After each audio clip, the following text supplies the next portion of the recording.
Hey guys, it is Ian Lives, and before the video starts, once again, I'm sorry if you guys hear fireworks. It's 4th of July weekend, and my neighbors still have fireworks apparently.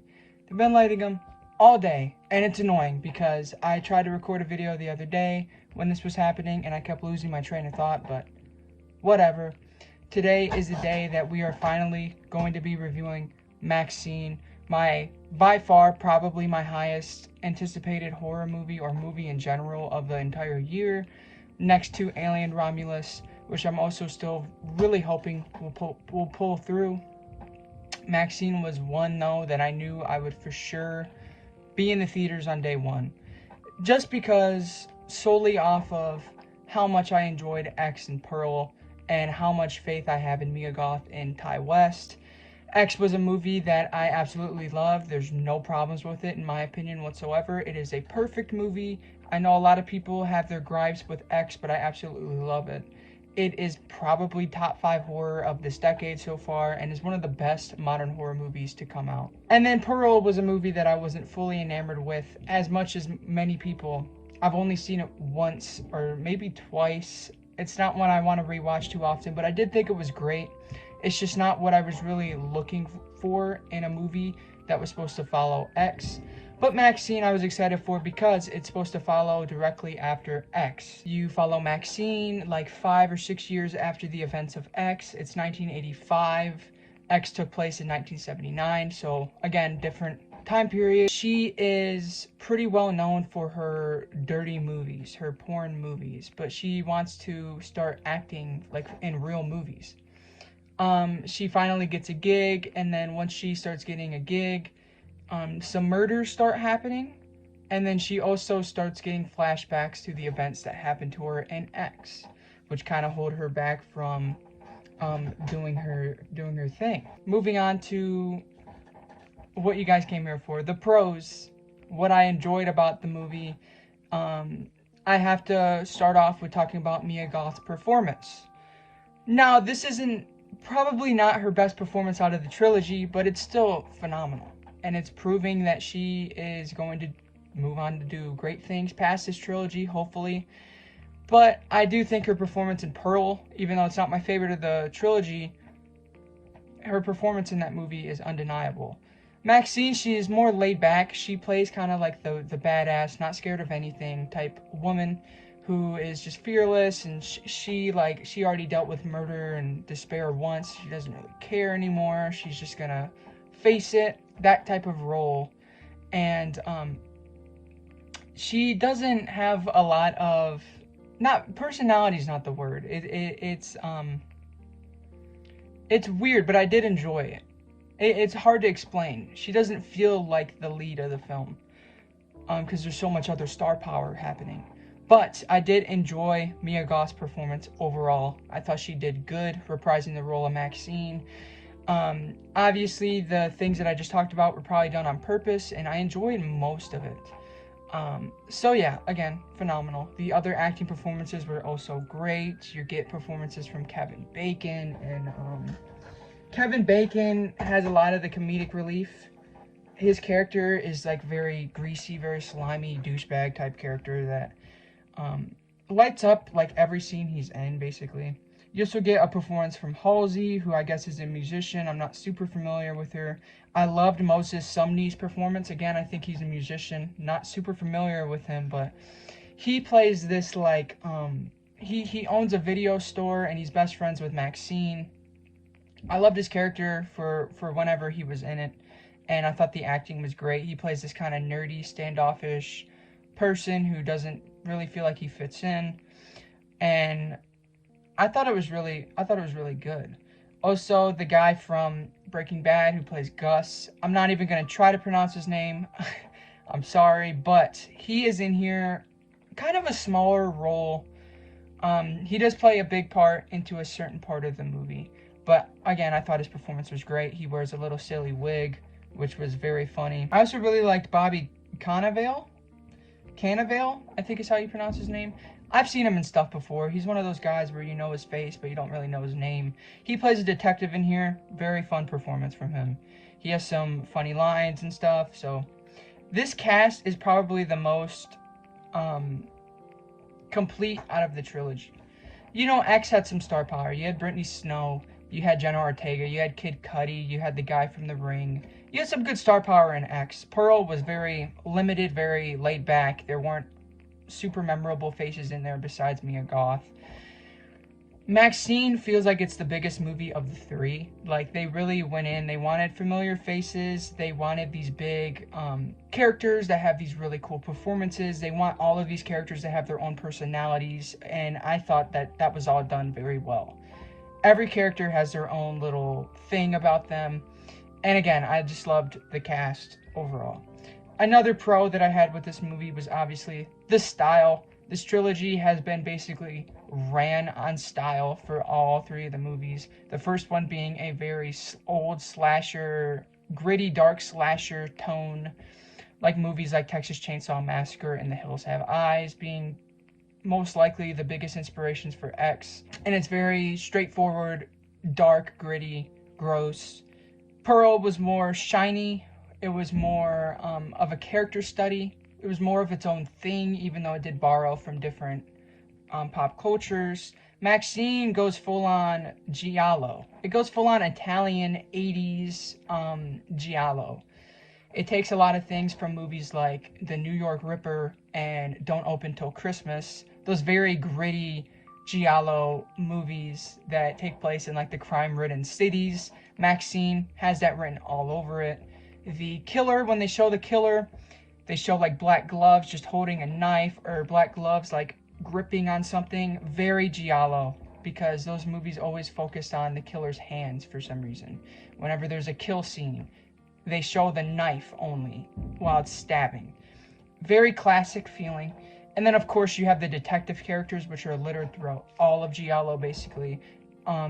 Italian movies love their mystery. This movie is a mystery.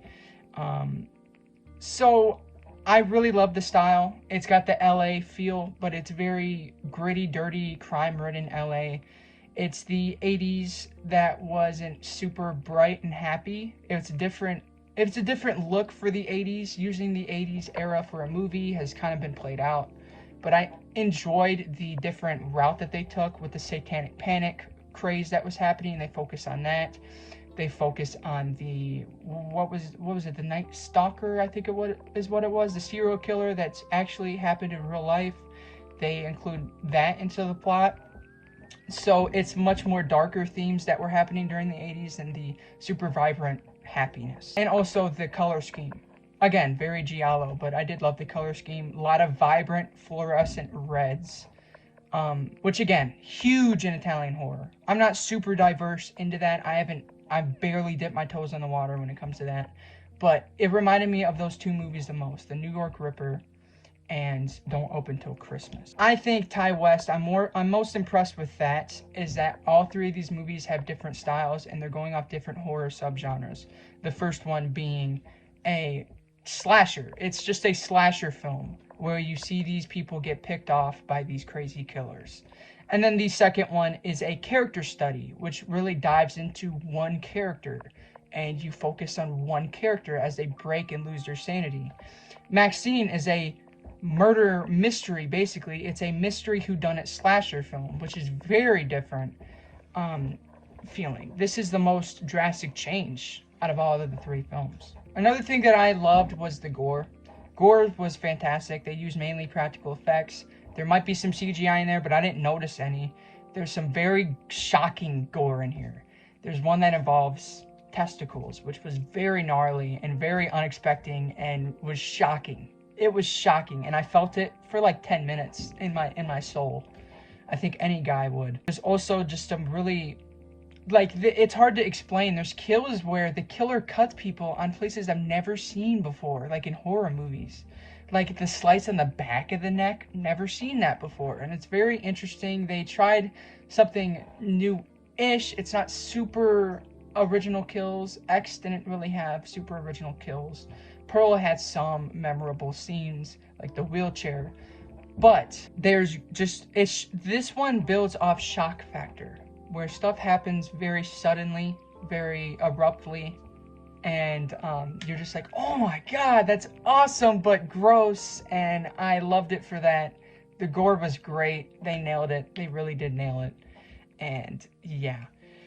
Now, I think that's everything that I want to talk about for the pros. Next up, onto the cons. There's one big con. This movie was predictable. The whole whodunit aspect, my whole family called it, basically. Very early on into the movie as well. It's not a super, like, shocking twist. I don't know if that's what it was going for, but it kind of followed the route you expect it to follow. The ending's very kooky and weird, and it wasn't completely satisfying in my eyes. I was expecting something more dramatic and climatic for the ending of this really good trilogy, but the ending sort of dropped the ball. Again, it kind of follows what you expected it to follow.